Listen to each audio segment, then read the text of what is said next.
Woohoo! Check this thing out, guys. I found this tucked away in the back of the closet. It's like some kind of cloak of invisibility or something. Here, watch this.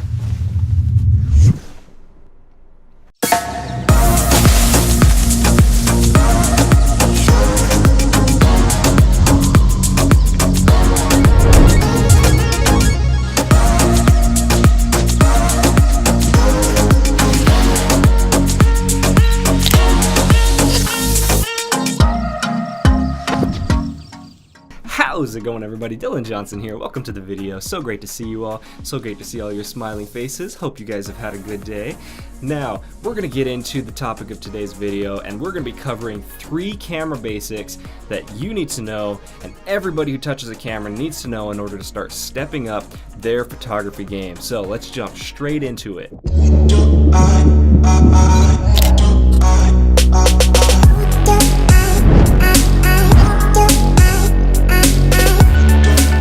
Now, what are these 3 things, you might ask? Well, the first is going to be your ISO, second is going to be your shutter speed, and finally we have aperture.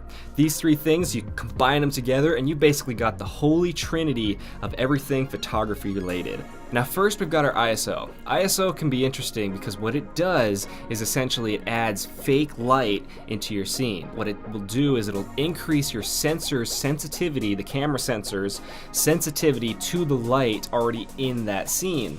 So the higher you crank that ISO, the more fake light you can add and brighten your image. However, the higher you go with your ISO, the more you have to be careful, because if you get too high, what's going to happen is you're going to add a lot of noise and grain into your image, causing it to get basically pretty poor and degraded, which means that you want to try and prioritize keeping your ISO as low as possible while being able to maintain a nice and properly exposed image. Now, the second thing we're going to talk about is our shutter speed. Shutter speed is really fun, and the simplest way to explain it is it's basically the amount of time measured in seconds, or fractions of seconds typically, that you're capturing an image. The faster your shutter speed, say a 500th of a second, a 1000th of a second, is going to allow you to freeze motion, versus a slow shutter speed is going to capture a lot of the movement in that scene.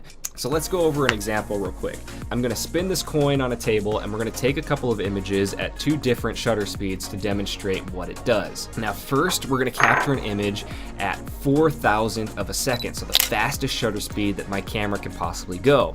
So if you look at this image, you can see that the coin is perfectly sharp. It looks like it's not moving at all. It actually looks like it's Photoshop just hanging in there. And it's basically a super crispy clean image. Now let's do this test one more time, but this time we're going to drop our shutter speed all the way down to 100th of a second.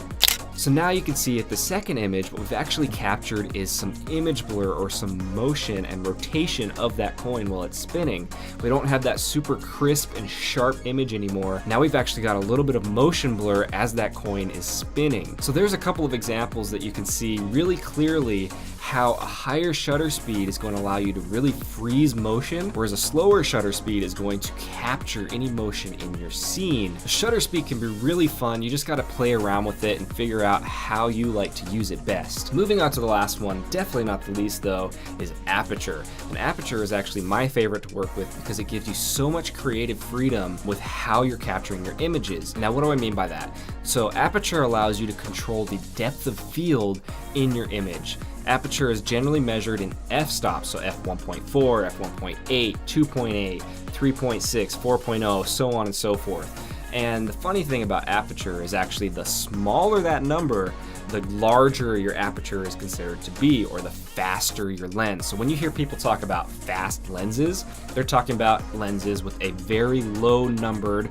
or high aperture, something that's super fast, because basically the smaller that f number, the more light you're going to be able to let into your sensor. So I went out the other day to get a couple of examples for you guys. Let's take a look at those. Now, this first image here was captured with an aperture of f11. So if you look at it, the whole image is basically sharp. You can see all the detail in the background.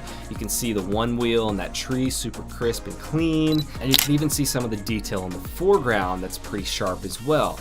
However, if we take a second image and we lower that aperture all the way down to f1.4, what we're gonna get is something completely different. And this is one of the reasons I love Aperture, is if we look at this image, you can see how different it is, how much more dynamic it is. You've got that one wheel in perfect focus, it's super crisp, super clean and sharp. All your attention is drawn right to it, but at the same time, you've got this beautiful blurry background. You've got a little bit of a blurry foreground, and it just adds so much more depth and dimension to your image. It's one of the reasons that I love playing around with my Aperture.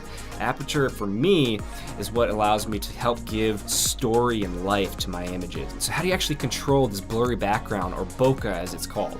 Well, the lower your F number is, the shallower your depth of field is going to be, meaning the more bokeh and the more blurriness you're going to have in your image, and the shallower that little sliver of sharpness is going to actually be. The higher your F number, so say F8, F11, F16, 22, whatever it may be, anything up there really high, is actually going to have a nice sharp image all around. So the whole image is going to be sharp. So say, for example, if you're shooting landscapes, you want to have your aperture actually set to around F8 or F11 when you want to get as much of the scene in focus as possible. Usually F8 to F11 is going to be the sharpest point of your lenses due to diffraction, but we're not going to get into that today. That'll be a whole nother video topic. Now, how do I personally use all three of these? Well, for me, I like to prioritize my aperture because, like I said, that's where I tend to find my most creative freedom. So I find whatever aperture I want for the scene that I'm shooting to create whatever depth of field I want. And then from there, I move into my shutter speed. Now, the shutter speed will be determined based on what type of scene I'm shooting. Am I shooting something with a lot of movement where I really want to freeze that movement? Or am I shooting something where maybe I don't care about the movement as much? Like, say, am I shooting a landscape where I can actually crank up my shutter speed and go all the way up to 5-10 seconds and I get that really beautiful long exposure? That's all dependent upon the scene that I'm shooting. And then finally, I'm going to focus on my ISO. And again, ISO is kind of touchy. You can turn it up, but you only want to turn it up as much as you absolutely need to. Because as soon as you start going too high, the more noise, the more grain and stuff like that you're going to introduce into your image. So I try to keep my ISO as low as I possibly can while still maintaining a properly exposed image. Now, the last piece of advice that I can give you guys is to just take what you've learned today and go out and shoot. Take some images, doesn't matter what they are, just practice. Practice and repeat and practice some more, because that's how you're going to get better. Because once you get to the point where you can take an image, you can look at that image and you can say, oh, my shutter speed was a little too slow. I need to increase that in order to freeze the motion a little bit more. Or maybe my ISO was a little too high. I'm starting to get a little bit of noise in my image.